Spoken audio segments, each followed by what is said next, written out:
E, com isso, eu vou convidar o nosso amigo Paulo Látaro, né? Que o Paulo vai fazer uma palestra sobre automação, controle, e essas coisas todas. Vai nos ensinar muito sobre o assunto. Paulo, você quer subir? Diz que tem que ficar aqui por uma questão de... por uma questão de sair bonitinho. Eu vou ficar aí embaixo, tá, né? Vamos lá. Eu vou...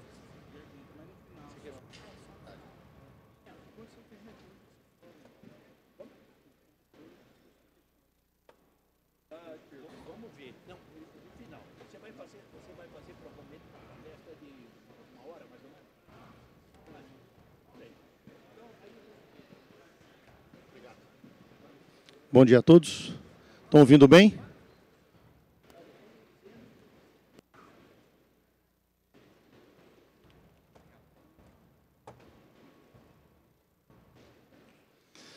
Bom dia a todos, mais uma vez. O modelo é um pouco diferente, né? Eu não tenho retorno do que está sendo dito. Se eventualmente alguém quiser fazer uma pergunta, para eu não ficar com o fone o tempo todo, se alguém quiser fazer uma pergunta, pede o microfone, levanta a mão, aí eu coloco o fone, ouço e a gente debate. Tá bom? É um prazer estar aqui nesse evento, mais uma vez, a STAB, associação que eu respeito muito. Eu venho do mercado açucareiro desde 95, trabalhei na Smar. Então, grande parte do processo de automação, o que envolve açúcar e álcool, hoje etanol, energia, né? Eu estive envolvido. Então, eu tenho grande satisfação de estar aqui trocando experiência com vocês.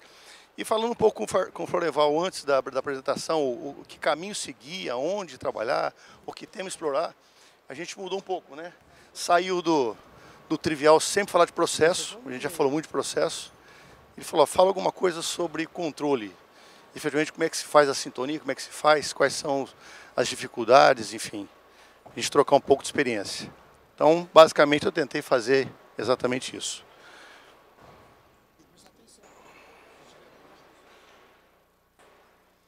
Para a gente falar de automação, tem que se falar de história, né? Tá? E a automação como um todo, ela trouxe uma série de benefícios para a sociedade. Tá? Operações, cada vez mais a necessidade de produção para atender uma demanda crescente, enfim. Isso nós estamos falando lá da Revolução Industrial, na década de 1700 e alguma coisa. Tá? E como toda automação, né, essa demanda crescente, ela também traz alguns problemas para a sociedade. Esses problemas foram, ao pouco, se moldando e sendo tratados de forma a minimizar esses problemas. Mas, em linhas gerais, a automação sempre vai trazer para você benefícios, desde que seja feita e aplicada, com bom senso, com critérios, enfim, para que a gente consiga obter os resultados necessários. Só uma coisa, o pessoal de administração, tem alguém ouvindo? O retorno que está aparecendo para mim aqui é da outra palestra.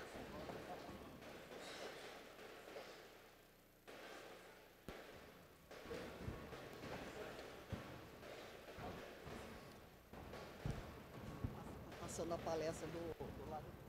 Bom, vou seguir aqui enquanto eles ajustam. Por que nós necessitamos de um controle automático? Essa é a pergunta que todo mundo faz, né? Basicamente por quê? Porque o homem, na atividade de controle de um processo, muitas vezes não consegue suprir a demanda necessária que o processo precisa. Tá? Eu sempre costumo dizer, né? Se você consegue fazer à mão, a gente consegue fazer uma automação. Mas para que essa automação, muitas vezes, o cara não consegue produzir aquilo que se espera, o que se precisa. Então, há uma necessidade de automação. Exatamente, né? Porque a produção aumentou e eu preciso aí de um ritmo de produção mais acelerado. Tenho qualidade do produto final envolvida, tá? Não se faz açúcar de qualidade sem um controle de processo bem feito. Isso é impossível, tá?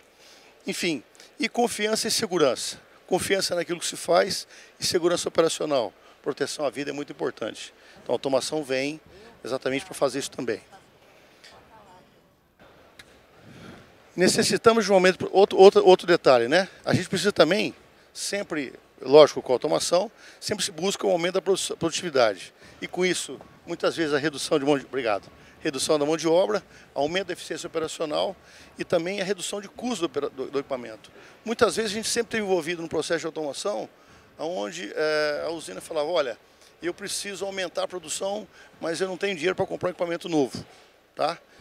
Cozimento é um exemplo clássico, né? Eu tenho lá 10 taxas de cozimento e eu preciso aumentar a produção, mas eu não tenho espaço físico, não tenho como alocar um cozimento a mais. Muitas vezes a automação vem otimizar os processos, reduzir tempo, e a gente consegue dessa forma ganhar muito em produtividade. Tá? Enfim, mas como eu disse, né, a automação trouxe alguns impactos para a sociedade. E aí, necessariamente, com a advento da automação, a gente sempre foi questionado, né? A automação vai gerar desemprego? Eu acho que a resposta não é bem essa, não é o desemprego que está sendo gerado. Mas sim nós colocarmos a atividade operacional ou operadora a uma condição de mais qualidade de trabalho. Mudar o foco da atividade dele de forma que a gente consiga elevar o nível cultural, processual dele e que a gente consiga efetivamente colocar ele numa condição mais favorável, sem, contudo, a perda do posto de trabalho. Né? Mas, assim, inevitavelmente, alguns postos são suprimidos. Eu não diria suprimidos, eles são, de certa forma, otimizados. Né? Aí é uma extinção e você leva a operação a um outro ponto. Então, é isso, as indústrias que, efetivamente, fazem a automação, muitas vezes relocam o profissional a uma outra atividade mais importante e de maior qualidade. Tá? Isso também é muito importante. Outro detalhe, né?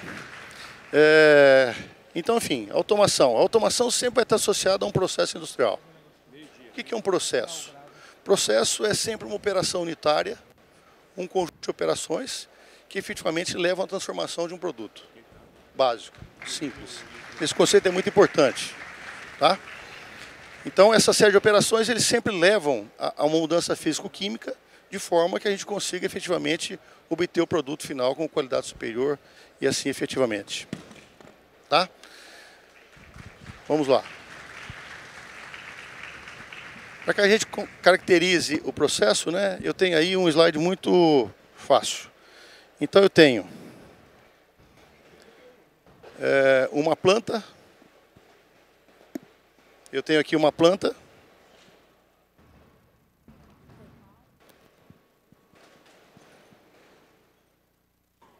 não está funcionando. Eu tenho a planta, basicamente o processo como um todo, né? Aí eu tenho, dentro dessa planta, basicamente um tanque. Dentro desse tanque tem uma linha de transmissão de vários produtos, vários equipamentos de controle e tem uma válvula de controle. Tá? Então, todo esse processo, quando eu digo processo, basicamente é do tanque para baixo. Ou seja, é uma célula produtiva, eu diria, vamos falar assim. Né? E assim, o grande detalhe é que hoje em dia, nas soluções mais novas, né, essa célula produtiva saiu do campo, efetivamente, e vai para o nível da engenharia, da construção do projeto. Tá? Dando uma realidade muito maior e um domínio muito maior da solução como um todo. Falando de processo, não tem como a gente fugir, né? Existem alguns conceitos muito importantes. Um deles é a variável de processo. Tudo aquilo que nós medimos. Aí, nesse ponto, a instrumentação entra e exerce seu papel. Hoje nós temos várias variáveis sendo monitoradas numa unidade. É importante que essa variável, efetivamente, exerça a função dela. Tá? Eu ponho um transmissor de pressão para medir uma pressão, efetivamente. Mas o que a gente vê muito na prática é a aplicação errada do instrumento. Tá? Então, existe uma engenharia de aplicações que tem que ser realizada para que eu consiga extrair o máximo daquela medição, para que efetivamente eu tenha aquela medição fidedigna, de forma que a gente consiga efetivamente trabalhar essa variável. Outro conceito muito importante, a variável controlada. Faça a medição de uma variável e para que eu consiga manipular o processo, efetivamente, eu vou trabalhar e vou ter uma variável de controle. Essa variável controlada, muitas vezes também, a gente se depara com várias situações, né? Então, aqui nesse caso, eu vou dizer, por exemplo, uma válvula de controle. A válvula de controle, ela é um elemento que, por si só, ela faz um controle de um fluido, por exemplo, ou de um gás, tá? Mas o que a gente observa muitas vezes, essa válvula foi especificada errada. Eu estou com uma válvula errada aplicada a um fluido errado. Tá? Por exemplo, eu tenho uma válvula metal borracha, que ela tem uma inércia violenta no começo de abertura dela, e eu, dessa forma, conseguir ter um controle de um gás, por exemplo. Não consigo. Então, assim, isso é muito importante, esta situação. Né? E aí, num sistema hipotético nosso aí, né, eu tenho aí, digamos, um trocador de calor, onde eu tenho uma entrada de água fria, saída de um condensado, do vapor. E basicamente o que eu quero é aquecer essa água. Tá? Então vamos, a variável manipulada nesse caso seria a válvula de controle, basicamente. E o elemento de controle é o vapor, que vai permitir que aquecer essa água e eu sair com água quente. Dessa forma, nesse ecossistema, digamos assim, né, aparece aí um primeiro conceito do controle, que é o controlador em si. Tá? Esses são os primórdios do controle. Eu tenho um controlador, digamos um single loop, fazendo essa medição. Ele vai medir a temperatura da água, tá? Um sensor de temperatura. Esse sensor vai enviar a informação para o controlador, que de certa forma vai atuar na válvula de controle, admitindo mais vapor ou menos vapor, por consequência aquecendo essa água. Tá? Então, o agente de controle, nesse caso, é o vapor.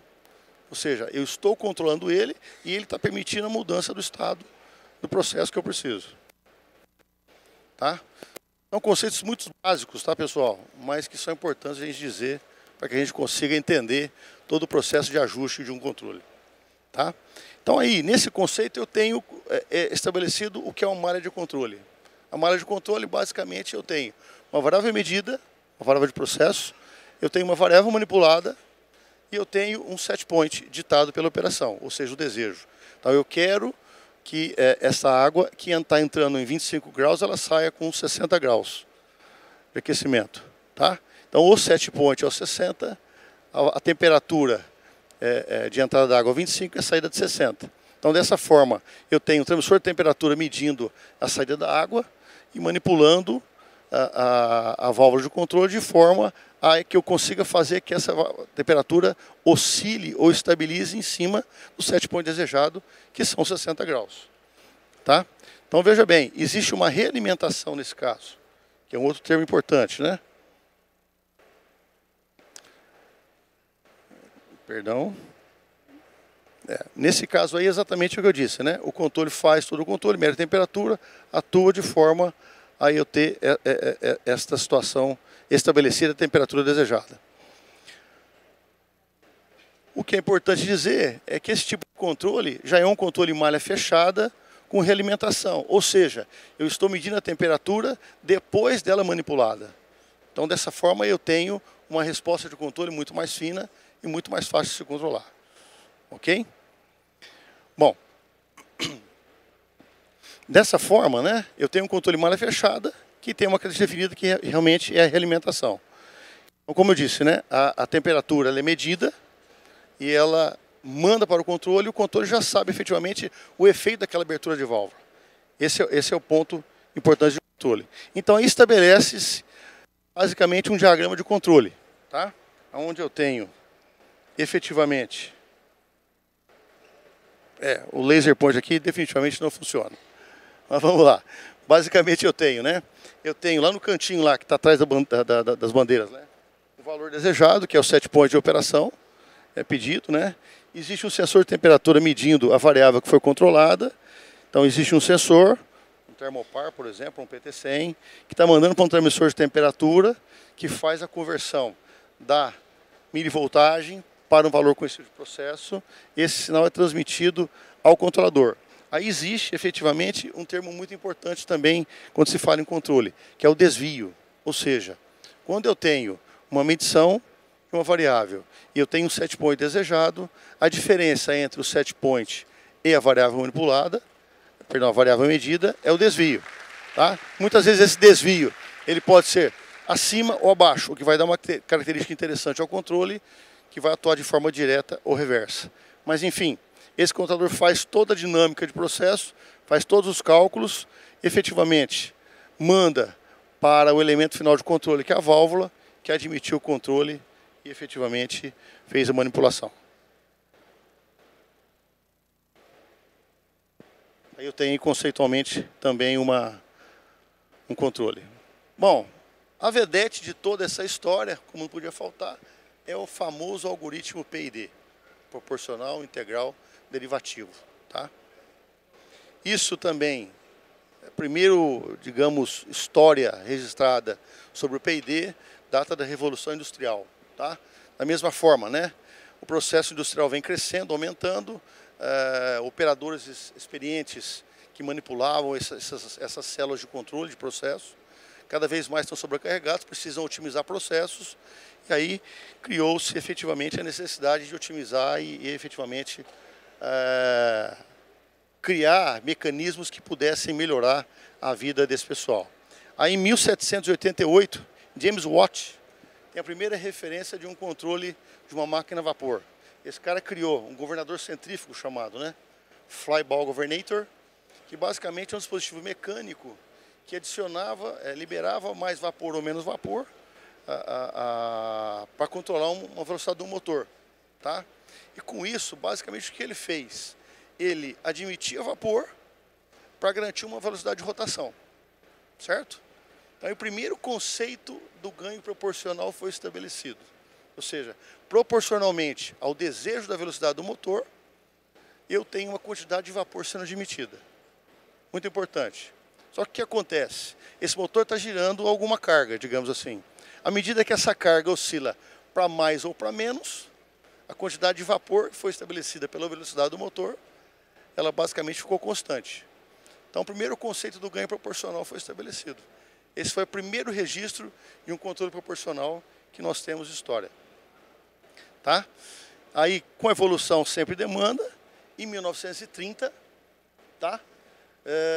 Criou-se o conceito da integral. Ou seja, bom, se o vapor, voltando na máquina do James Watt, se essa máquina admitiu a quantidade de vapor e o motor está girando, e esse erro, de forma que a carga aumentou, ele está aumentando, ou seja, eu não estou conseguindo produzir, ao longo do tempo, eu preciso fazer uma correção.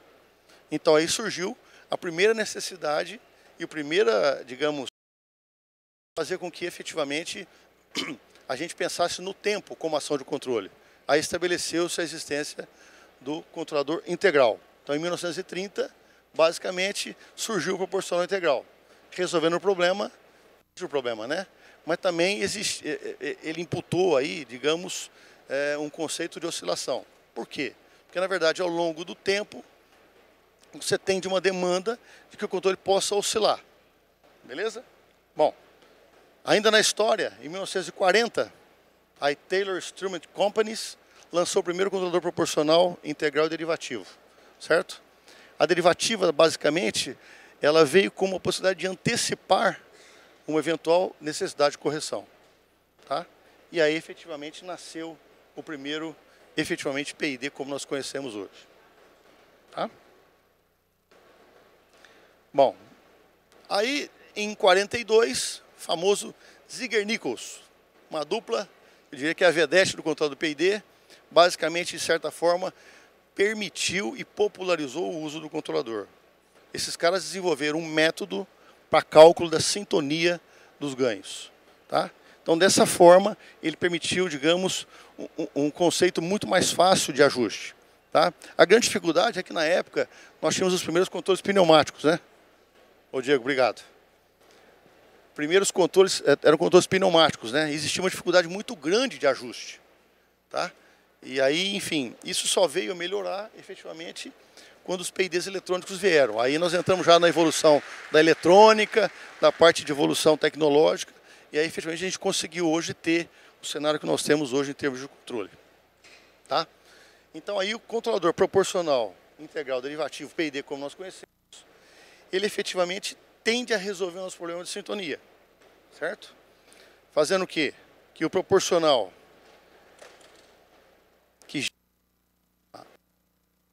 efetiva de controle, de ajuste, ao longo do tempo a integral e a derivativa antecipa. Basicamente, o controle faz. Obrigado.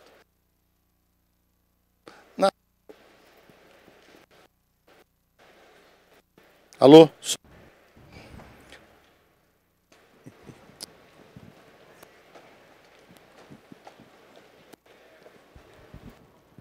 Está ouvindo?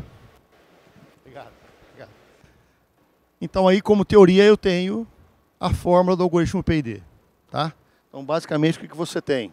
Você tem o UT lá, seria a saída do algoritmo, ou seja, a variável que efetivamente eu vou manipular. O KP, a constante proporcional, que sempre atua sobre o erro, tá? Que é a diferença entre a variável medida efetivamente o set point desejado.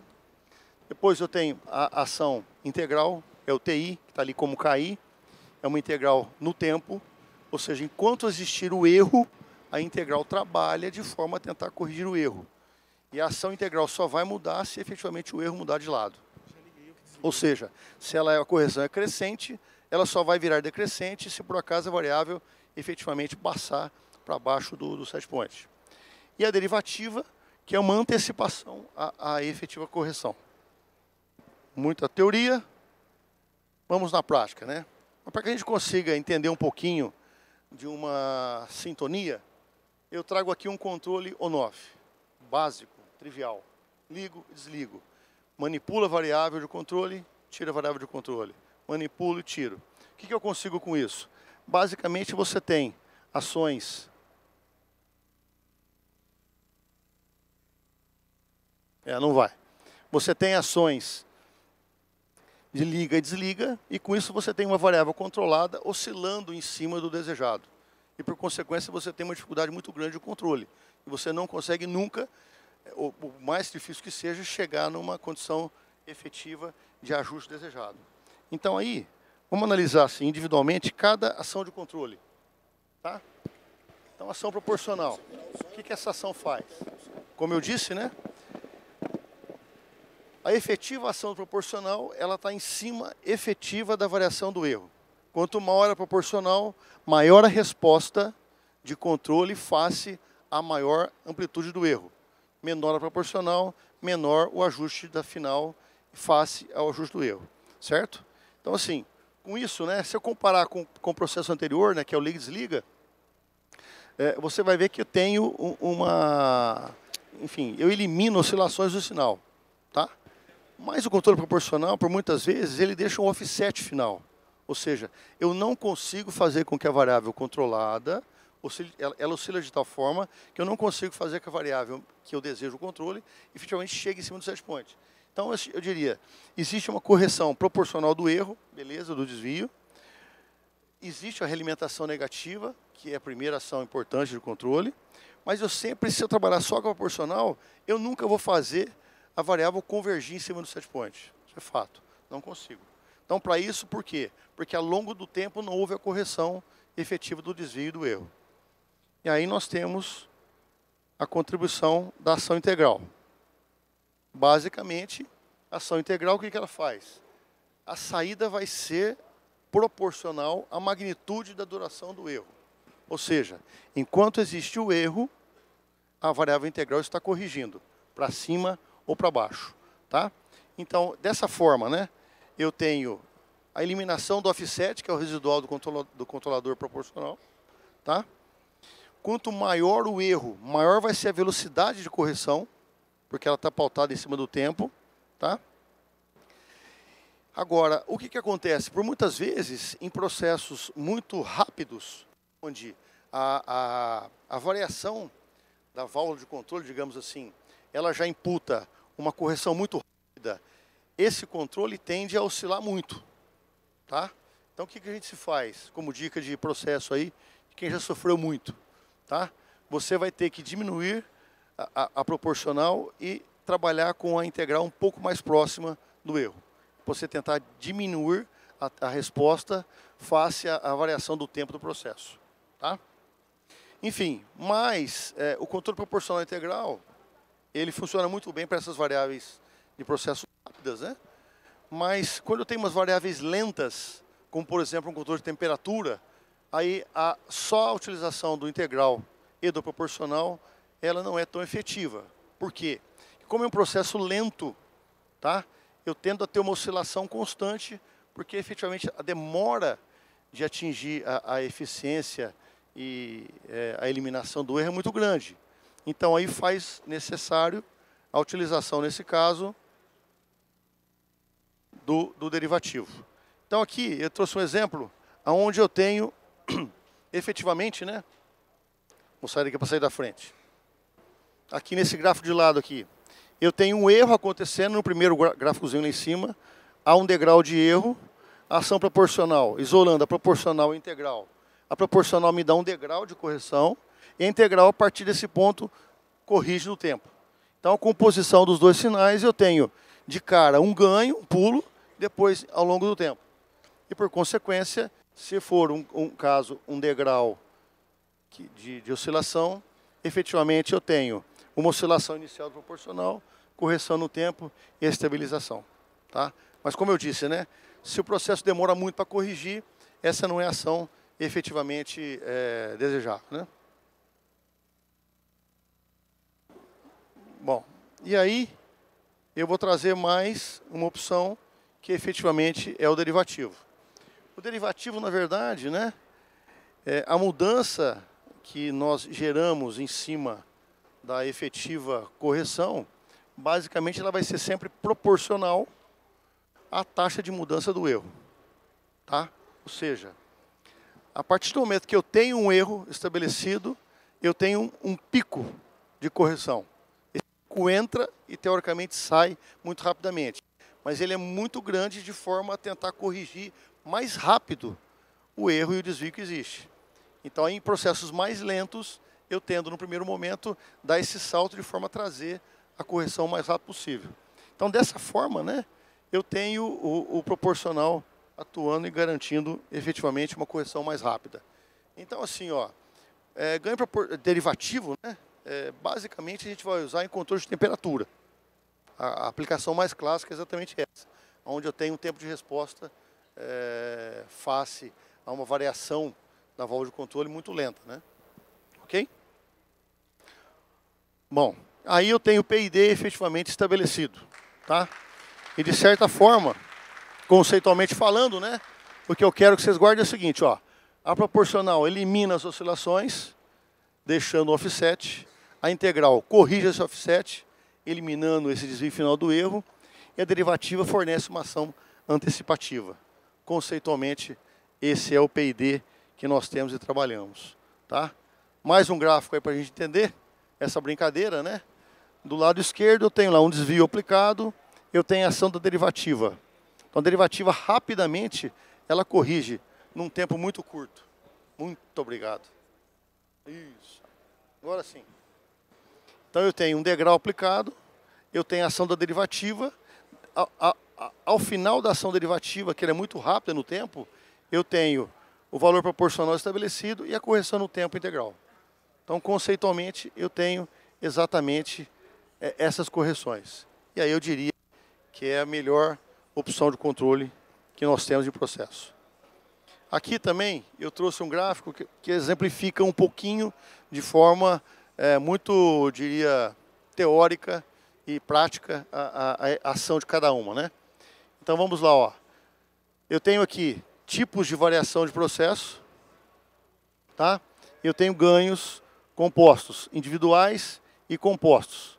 Então vamos lá, numa ação degrau, o que eu tenho? A proporcional, ela entra o valor e fica. Corrigiu de forma rápida, intuitiva. A integral, basicamente, ao final do proporcional, eu integro no tempo. E a derivativa, eu dou um pulso e saio. Conceitualmente, essa é a correção proporcional integral derivativa. E aí, na composição, proporcional integral, proporcional e derivativo, e aí o nosso famoso PID. Então, veja, na ação de um desvio na forma de degrau, eu tenho basicamente um pulso, que seria o proporcional, mas esse pulso é muito maior face à derivativa, e a correção ocorre no tempo. E aí, para cada tipo de sinal, eu tenho efetivamente um tipo de correção. Muito prático e muito intuitivo para quem está aprendendo efetivamente sintonia, para ficar entendimento bem claro e bem didático, diria. Ok? E aí, como eu disse aqui, né? Veja que a derivativa, muitas vezes as pessoas não entendem, né? Tá vendo? Num pulso, ela entrou e saiu. Nos momentos transitórios, eu tenho a ação da derivativa, sempre. Tá? Por isso que em processos de resposta muito longa, a derivativa vem antecipando efetivamente o problema da correção. Ok? E aí, existe, digamos, a briga maior, né? Que é efetivamente como realizar a sintonia de um controle. Tá? E aí existem métodos teóricos ditados por Ziegler-Nichols, como eu disse lá atrás, né? E tem o método de tentativa e erro. Basicamente, senhores, aqui é experimentação, tá? Agora, grandes detalhes aqui, né? Não se consegue sintonizar um processo se você não conhecer o processo, não conhecer a dinâmica de resposta de processo. Se você não conhece o que 10% de abertura da válvula vai ocasionar em termos de variação, você efetivamente não vai conseguir sintonizar o processo, tá? Então, basicamente, a gente parte de ganhos já estabelecidos e conhecidos e trabalhados, né? E você vem, ajusta o proporcional, ajusta o integral, e o derivativo vai ser usado só em últimas condições. Mas, basicamente, aqui, o que se faz? Senta na tela do computador e vai oscilar. Mexe um pouquinho no ganho, mexe um pouquinho no proporcional, tira o proporcional, põe integral, tira integral e tudo mais. Uma dica valiosíssima, que eu aprendi depois de muito tempo, mexendo com sintonia. Sempre que você variar um ganho proporcional ou integral, faça na razão do meio ou dobro. Então, se eu tenho um ganho de 1, passa para 2. Se eu tenho um ganho de 2, passa para 1. Se eu tenho 1, passa para meio. E aí você vai sempre diminuindo as variações, de forma que você consiga efetivamente uma estabilidade maior de processo. Tá? Mas, enfim, aqui é experimentação, experiência e janela, eu diria. Tá? Existem regras e métodos, né? Faz o KP de tanto a tanto, cubo o KP de tanto a tanto, aí você vê o KP máximo, o KP mínimo, vai na TR para cima, para baixo, enfim. Mas seguramente isso num ambiente controlado, teórico, onde você tem domínio total sobre as variáveis, é muito fácil. No processo, onde você tem latências, né? Eu tenho tempo de resposta, eu no inversor, ela está muito longe da efetivamente medição, entendeu? Pega um controle de pH, aí eu não tenho, nessa linha de pH, eu não tenho lá um misturador estático, então efetivamente eu não tenho a mistura estabelecida. Então assim, é muito difícil efetivamente, e aí cada processo tem uma particularidade efetiva. E aí, como eu disse, né, existem outros métodos, né, de sintonia, que aí são bem teóricos, né? Basicamente, né? Ziegler-Nichols é mais ou menos assim, né? Eu tenho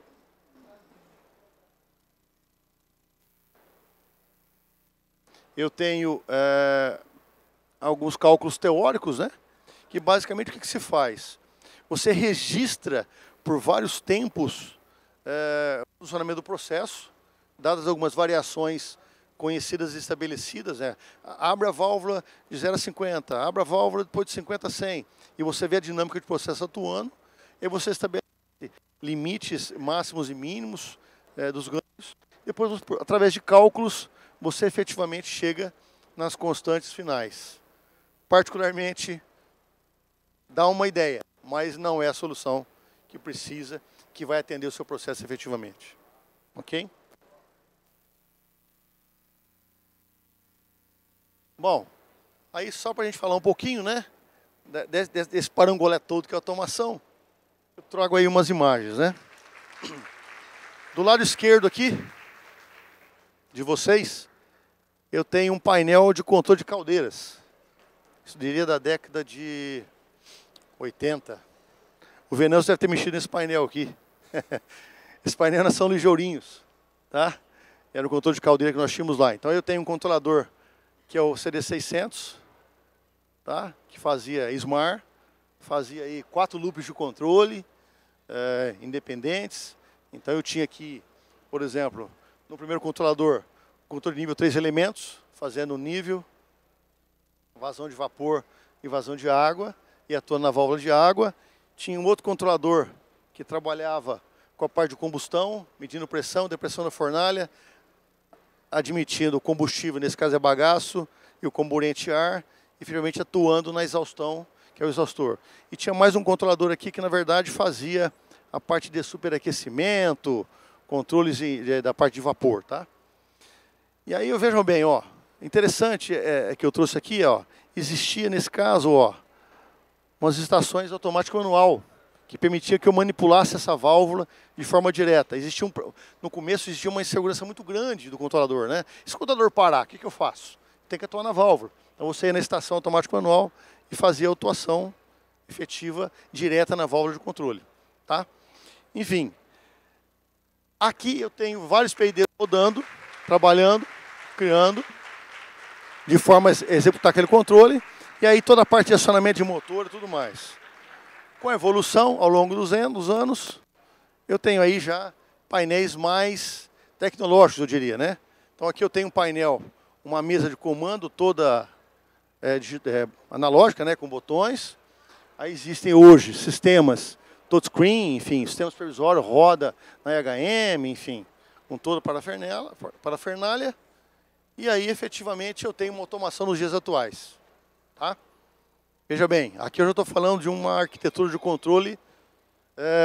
Esse projeto é da São Luís, da Estiva, tá? Uma caldeira da Caldema. Eu tenho aqui, ó, tudo que você está vendo nesse quadrado de cá é a automação da caldeira, e de cá é da estação de tratamento de água. Para que eu digo aqui? Porque, veja bem, o controle vai muito além, efetivamente, do algoritmo, ou efetivamente do elemento final de medição, ou primário de medição, que seja o instrumento. Tá? A complexidade vem aumentando ao longo dos anos, e o volume de variáveis de controle, ou de recursos que eu tenho que controlar, são muito grandes. Tá? Inevitavelmente, existem hoje, né, eu diria, que uma combinação de blocos funcionais de forma a executar a atividade de controle efetiva que eu preciso. Tá? Então, assim, vai muito além daquilo que se fazia, né? E aí, como tipos de malha de controle, né, eu tenho várias malhas. E sempre associadas eu tenho um controle PID associado a outros. Então, para a gente exemplificar, vamos pegar uma tela de caldeira aqui, tá?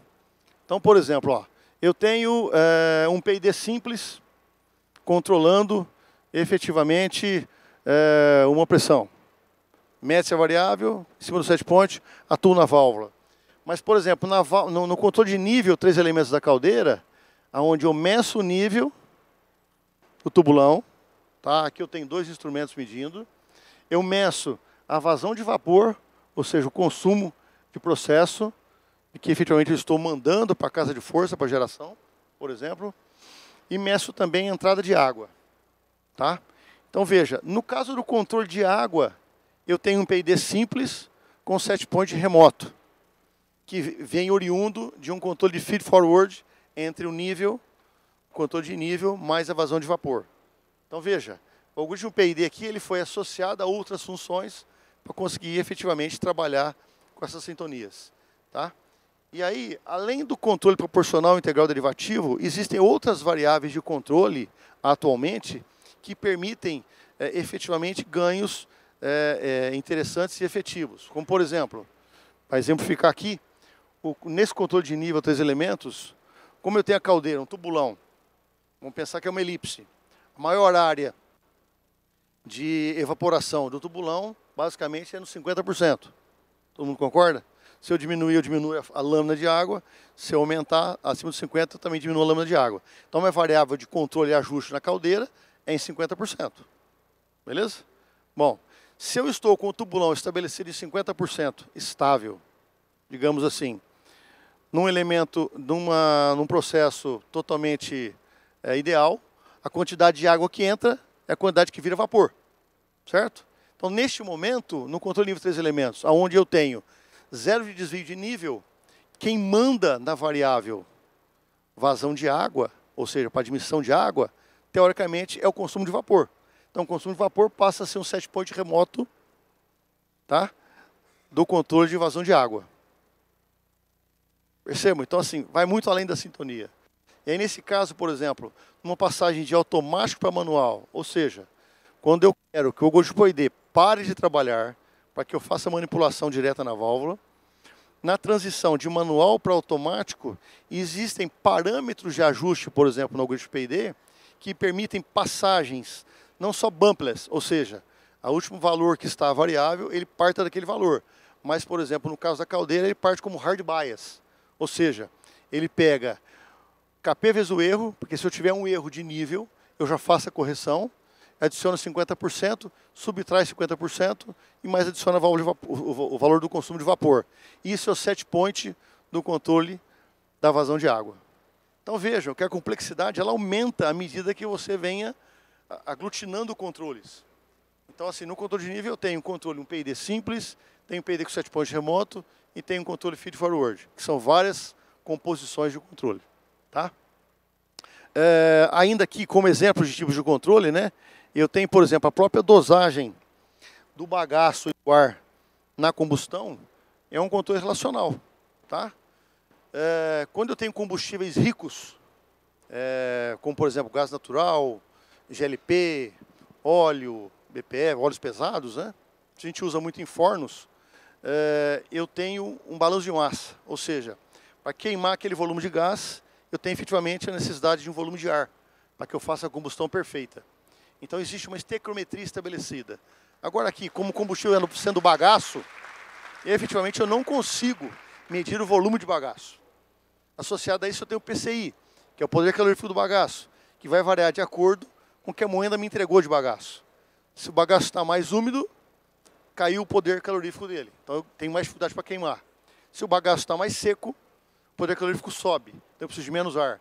Então assim, nesse caso aqui, a gente no controle de combustão, a gente tem o que a gente chama de paralelo ideal. Ou seja, eu tenho uma pressão, eu meto uma quantidade de bagaço e faço uma relação direta e doso a quantidade de ar necessária. E aí, por experimentação, eu chego e vejo. É mais um tipo de controle. Tá? Por exemplo, outro tipo de controle que tem aqui. Por exemplo, um controle split range. Ou seja, eu tenho o mesmo PID atuando em duas válvulas. Tá? Isso acontece muito quando eu tenho dinâmicas de processo muito diferentes. Eu tenho, por exemplo, uma tubulação maior com volume maior de matéria-prima e um volume menor de matéria-prima. Então, por exemplo, um tipo de controle split range seria que em pequenos erros eu doso com a válvula menor. À medida que o erro aumenta, eu doso com a válvula maior. E assim sucessivamente. Ou também, num controle, por exemplo, falando em usina, na temperatura da água de embebição. Em algumas usinas. Eu tenho um tanque de água lá na moenda, onde eu recebo um pouco de água quente e um pouco de água fria. Certo? Retorno de processo. E o que eu preciso na embebição é uma temperatura específica dessa água. Então, muitas vezes, existe um controle de temperatura ali, o que ele faz? A partir da temperatura, se está acima da temperatura que eu desejo, eu faço a admissão de água. Se está abaixo, eu admito água quente. E assim sucessivamente eu consigo fazer esse tipo de controle. Mais um modelo de controle que nós temos na usina, né? Enfim, aí só para exemplificar, né, na área de gás, eu tenho aí um duplo limite cruzados, que é um controle clássico, né? Onde eu tenho dois PIDs trabalhando para dosar gás e ar, por exemplo. Eu tenho uma temperatura e tenho duas vazões. Então, meço a temperatura, essa temperatura tem um PID simples, esse cara determina uma demanda energética, que eu preciso de potência nesse forno. A saída desse controle, ela vai para uma composição matemática, onde eu delimito ranges de trabalho para a dosagem, tanto do combustível quanto do comburente. Basicamente, o que se faz aqui? A gente permite que o combustível entra, mas que eu não tenho excesso de combustível, eu admita ar. E o combustível não vai aumentar se o ar não entrar. Da mesma forma, quando eu diminuo a queima, eu tiro o combustível para depois tirar o ar. Então, uma queima segura. Só para exemplificar, é mais um tipo de controle que nós podemos ter, tá? Não é da área nossa, mas, enfim, existe.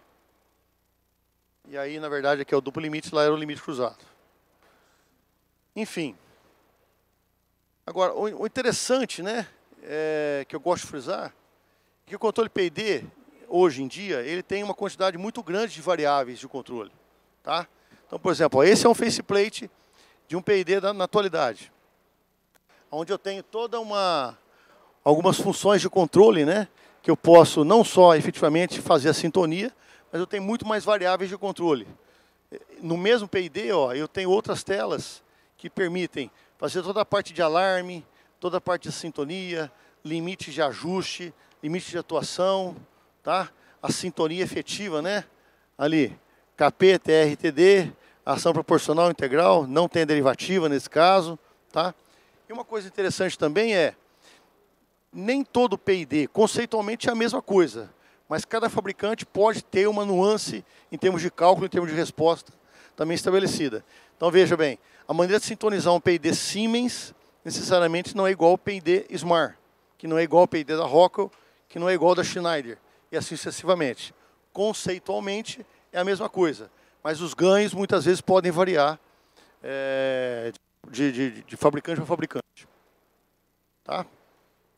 Ainda nessa linha tem a parte de eventos, a parte de alarmes e assim por diante. E outra coisa interessante, né, em termos de sintonia, controle e tudo mais, é que efetivamente os sistemas de hoje já permitem também diagnóstico em tempo real. Então, basicamente, não é só mais o controle que se faz, mas tem diagnósticos muito interessantes. Então, por exemplo, aqui é um exemplo efetivo de uma gestão de produtos, gestão de ativos. Tá? Então, o sistema é capaz de identificar a falha de um instrumento de medição, por exemplo, um instrumento de vazão. Tá? Esse cara envia um sinal ao controlador. Esse controlador, além de fazer o controle efetivamente de sintonia, ele consegue tomar decisões de forma a não tomar uma atitude se aquela medição não estiver correta. Tá?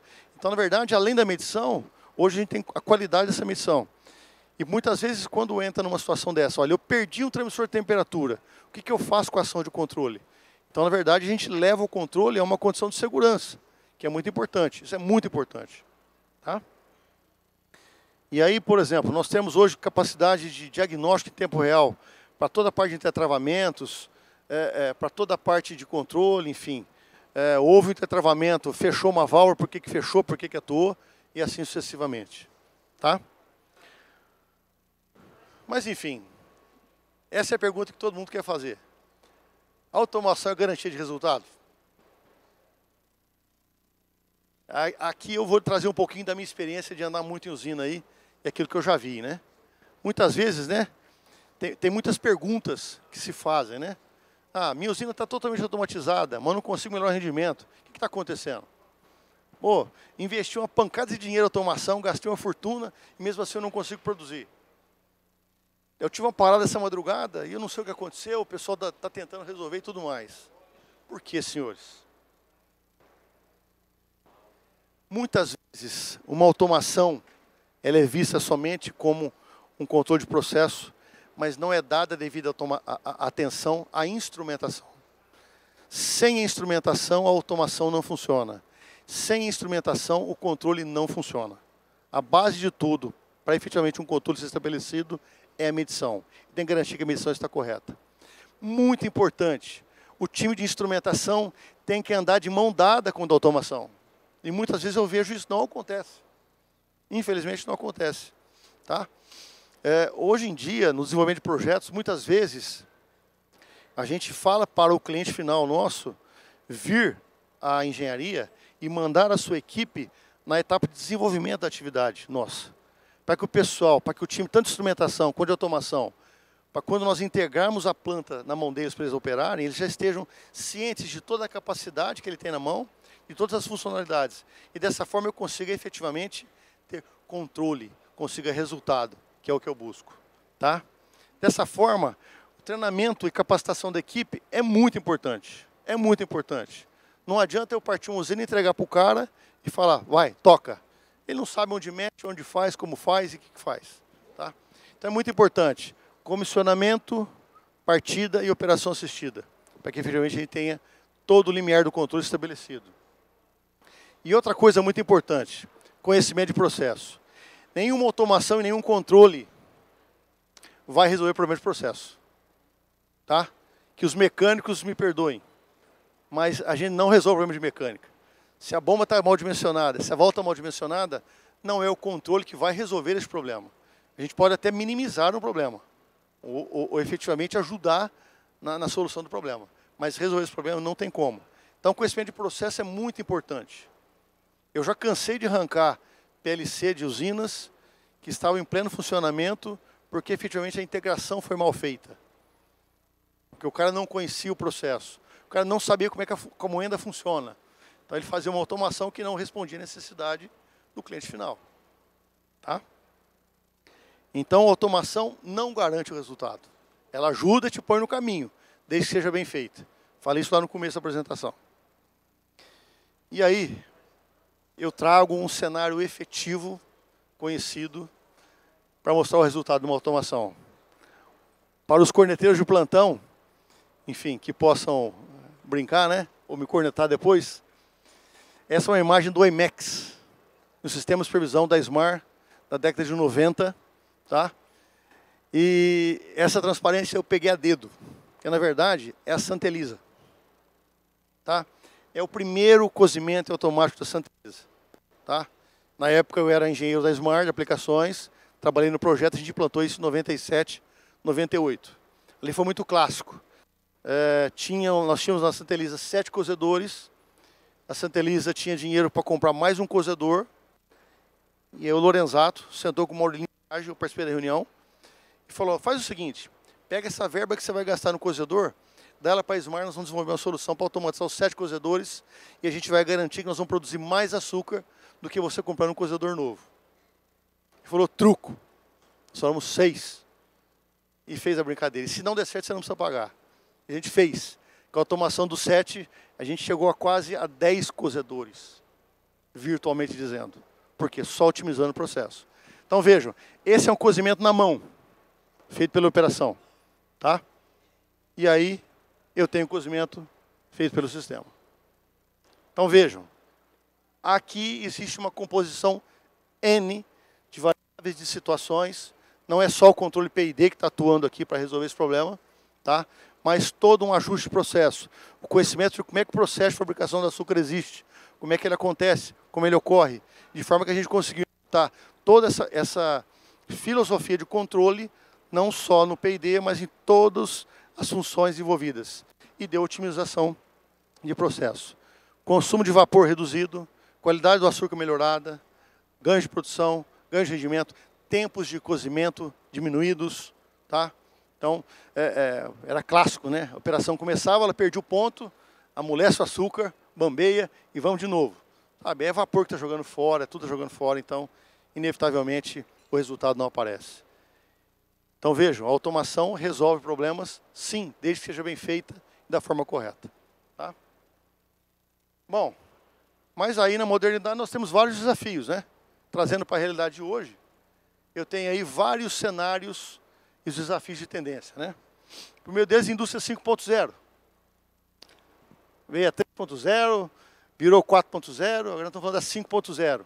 Basicamente, é o quê? A 5.0, a integração humano, inteligência artificial e robôs. Seria a criação do ecossistema onde as 3 tecnologias trabalhassem juntas e conjuntas. Associado a isso, a inteligência artificial está trazendo para nós aí um negócio muito dito, né? Machine learning, ou seja, capacidade de aprendizagem da máquina. Tá? Então, existem algoritmos hoje que conseguem entender o funcionamento do processo de forma a imputar otimizações de processo. Tá? E garantir, assim, a tendência da automação vai nesse rumo.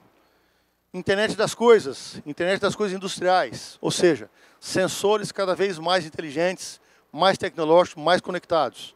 Capacidade dessa forma de diagnósticos em tempo real e respostas mais rápidas às variações de processo. E, efetivamente, otimização de processo. Computação de borda, análise de borda, ou seja, termos bonitos, né? Mas, a grosso modo, significa o quê? A tomada da decisão na própria célula de processo. Tá? Ou seja, muitas vezes você tinha o processo ocorrendo, a monitoração acontecendo, todas as informações vão para uma central de processamento, processa esse bando de variáveis e devolve a informação para que a gente consiga otimizar o processo. A análise de borda, basicamente, essa análise está sendo feita na borda da rede, ou seja, é uma independência um pouco das nuvens.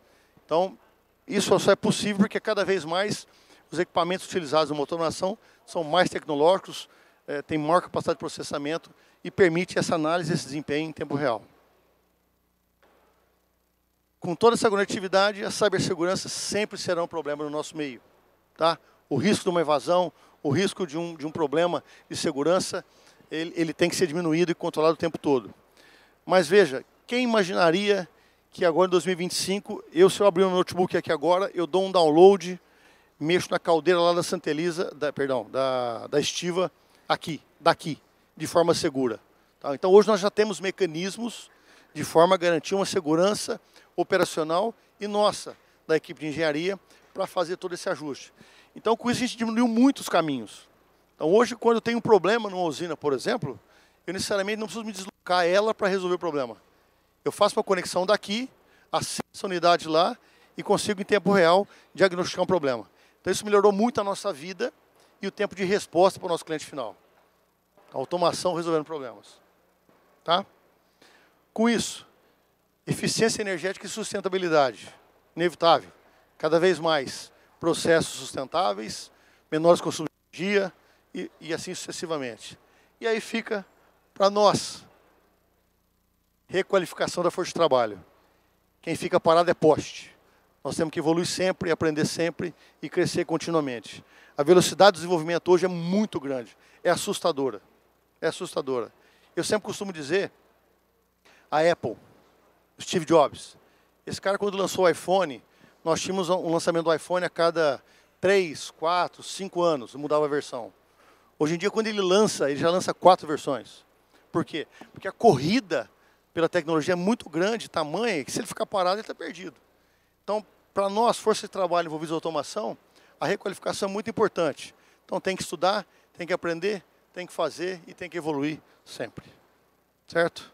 Muito obrigado. Espero aí ter atendido a expectativa e estou à disposição qualquer necessidade.